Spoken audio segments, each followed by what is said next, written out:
Muy buenos días, amigos televidentos y amigas televidentas. Su servidor Jorge Borges Rodríguez, aquí madrugando y feliz de que me halaguen con su atención a estos videos. ¿Verdad? Bueno, miren, este video del día de hoy lo haré, lo estoy haciendo eh, para hacer aclaraciones sobre algunos videos anteriores, cosas que me faltaron, porque pues, aunque traigo un apunte, en general improviso, ¿verdad? Desde mis años de profesor, siempre llevo un apunte, rara vez lo sigo al pie de la letra. Rara vez lo seguí al pie de la letra, pero ayuda a fijar ideas. Es un hábito que recomiendo, pero a veces se le brincan uno algunas cosas. Miren, vamos a ver, hablamos sobre el petróleo y sobre la desviación que se dio en nuestro país, el terrible derrotero equivocado que se tomó a partir de la administración de José López Portillo, ¿no? Bien, decíamos de la inteligencia de ese hombre, era notable, y construyó una frase muy certera. En alguna conferencia de prensa le dijo a los periodistas que México tendría el problema de administrar la abundancia. Administrar la abundancia se quedó como algo, ¿cómo le llaman ahora? Un ícono, una señal de lo que estaba pasando. Una frase muy bien construida, muy certera su análisis que conllevaba a eso. ¿Y qué quería decir? Fundamentalmente, iba a negar un chorro de dólares. Y al haber una abundancia de dólares, el dólar se iba a abaratar, o sea, el peso se iba a sobrevaluar. Y esto le iba a dar en la torre, le dio en la torre a muchas industrias y actividades económicas que le daban fisonomía a nuestro país. Decíamos que México no era un gran exportador de nada, pero era un fuerte exportador de un chorro de cositas. Y mencionamos una lista como de 20, ¿verdad? O 15 o 20 de esos productos. Entonces era un país sano en ese momento. Y la abundancia de dólares iba a ser algo peligroso. ¿Qué quedaba hacer? Lo sensato era no dejar que entraran esos dólares, tenerlos afuera del país, ¿verdad? Habría formas de hacerlo. Había coinversiones que se nos ofrecían en diversas partes del mundo.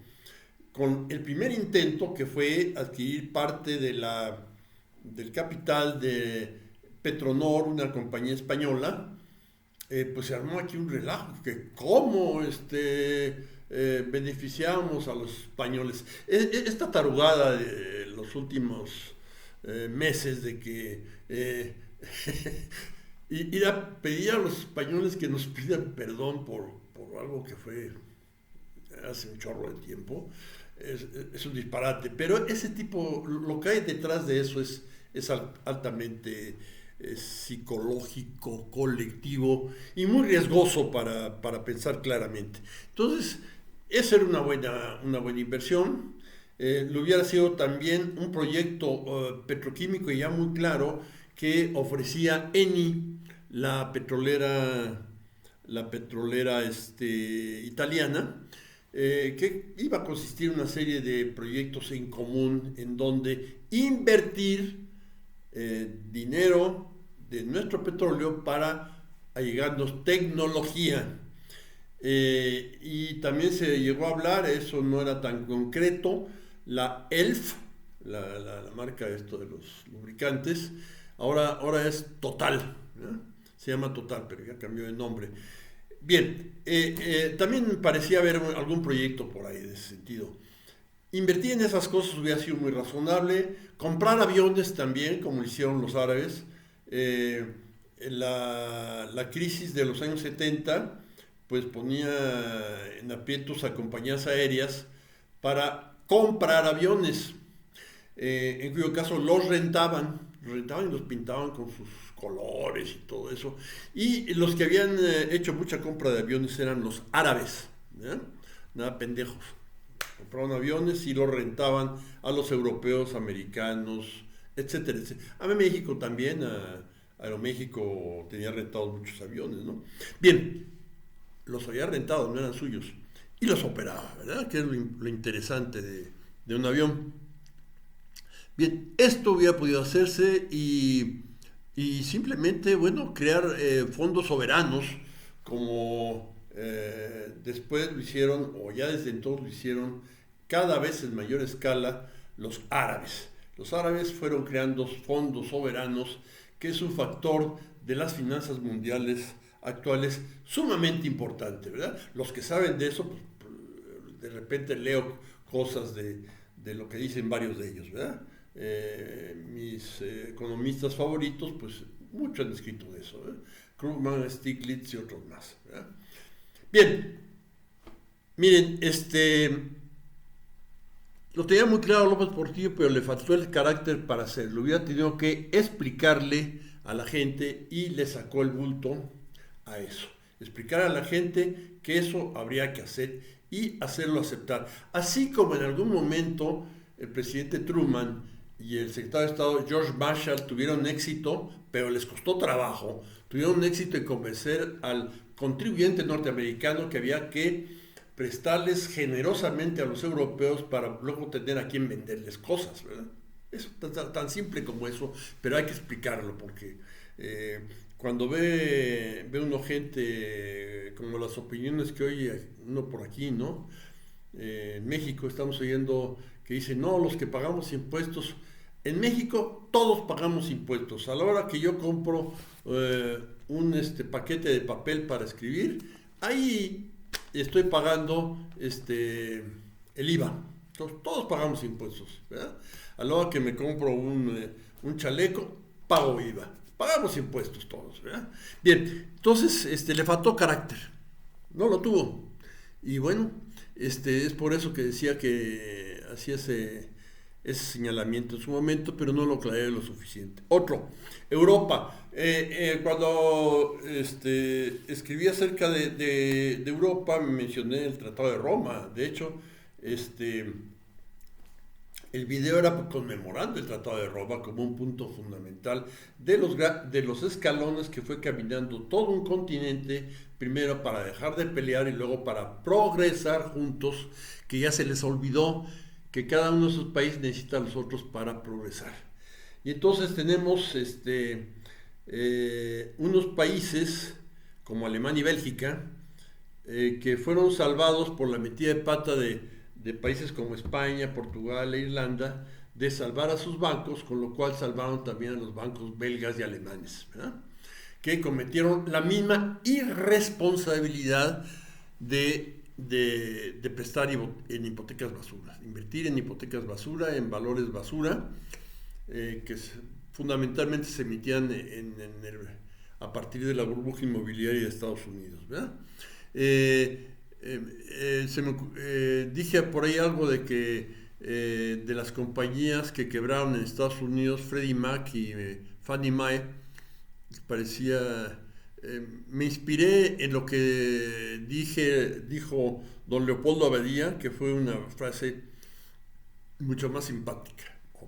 Es así simpática, el tipo es muy simpático, ¿verdad? Que decía que tenían nombres de dibujos animados, ¿verdad?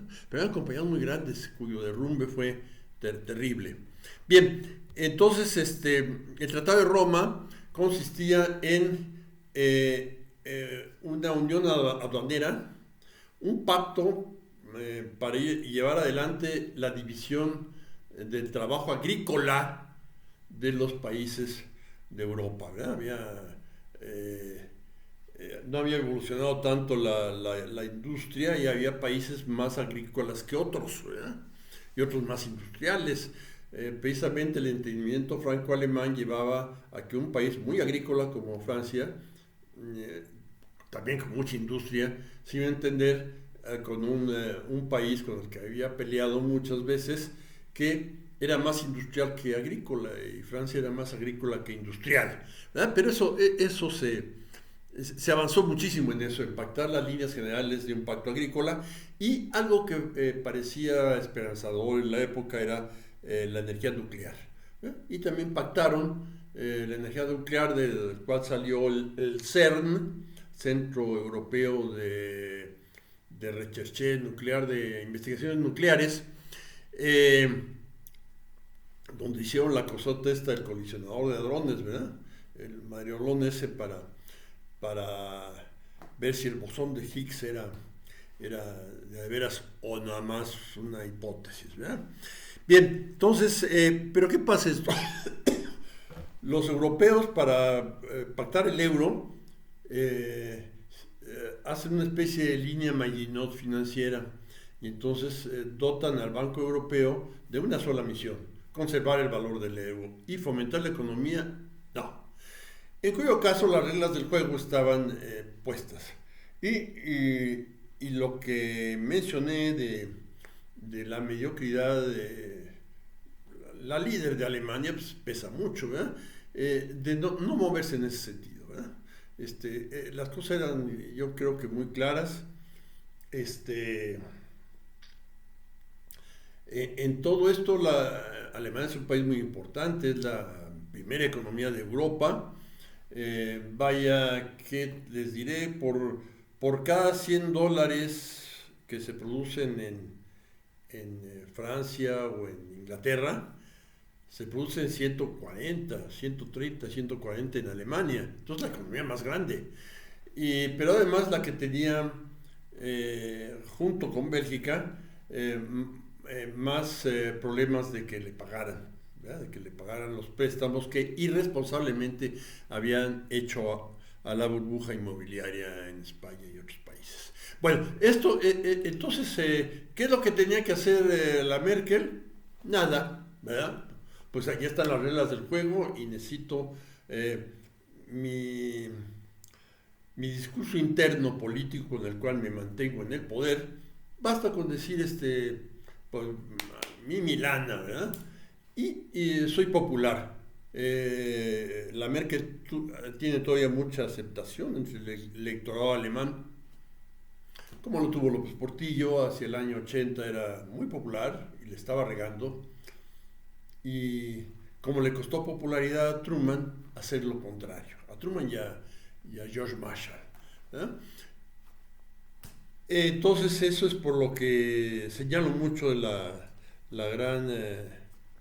pues no sé cómo pasa la señora Merkel a la historia como una señora que estuvo 17 años en el poder o algo así, una cosa así muy grande, ¿no?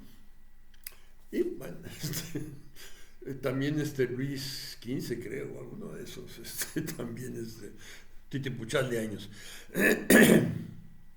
Entonces, ese tapón germano-belga, pues está metiendo o hundiendo más en un marasmo económico y creativo a los europeos. Ojalá cambiara.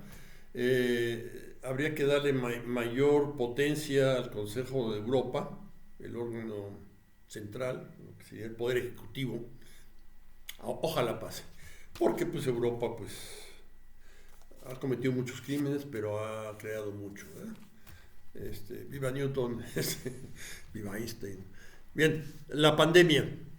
Luego hablábamos de nuestras cuestiones aquí en México y de cómo tenemos una situación muy buena con la buena información que tenemos a la mano. Basta que prendamos la televisión, ya no se prende así, ¿verdad? Se te prende así con el aparatito. Prendamos la televisión a las 7 de la noche y podemos ver un staff de 4 médicos, varones y 2 damas, hasta ahorita, ¿verdad? Que nos dan muy buenas explicaciones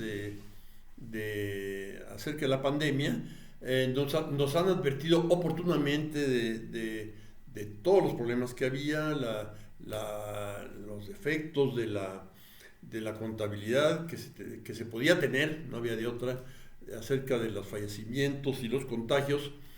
y del estudio aquel que hicieron, que corregía y lo corrigió muy certeramente el CIMAT de Guanajuato. Y bueno, me faltó señalar algo muy importante al respecto, ¿verdad? Hubo un periódico muy bonito, fue muy bonito, que se llama Uno más Uno, hace muchos años. ¿Qué se refería a uno más uno? Uno el que escribe y el otro más el otro el que lee. ¿Ya? Uno más uno. Aquí tenemos uno más uno, los que oímos, el que dice, o los que dicen, el doctor Alomía, el doctor Gatell, el doctor Cortés, el doctor Riaura, en fin, o las doctoras estas, la doctora Santa no sé qué, que habló antier, y una doctora que va con un bonito vestido el día de ayer. ¿Eh? Bien, pero ¿qué tenemos? Tenemos periodistas sumamente competentes, ¿verdad? He anotado unos cuantos, no son todos, casi todos hacen preguntas inteligentísimas y muy agudas. La señora Pastrana, Gabriela Pastrana creo, de pie de página o algo así. La señora Liliana Noble, de Curso Saludable. Nuria Fernández, no me recuerdo su medio. Y otros dos, de Grupo Cantón, el señor Juan Hernández, periodistas muy competentes. Un joven que andaba de chonguito, antes ya se quitó el chonguito. Contreras, un señor que viene de Sonora, Duarte, que han hecho preguntas muy agudas y que uno los ve a ellos, le están haciendo, están con el teléfono donde tienen sus apuntes digitales, ¿verdad? En la mano viendo qué preguntar. ¿Por qué? Porque son personas a las cuales uno les puede mandar quejas de cosas que no se entienden o que ve uno funcionar mal. En particular, mi hija le mandó alguna queja a la señora Pastrana y luego esa queja fue transmitida a los doctores de la mesa, ¿verdad? Entonces ahora, ese grupo intermedio de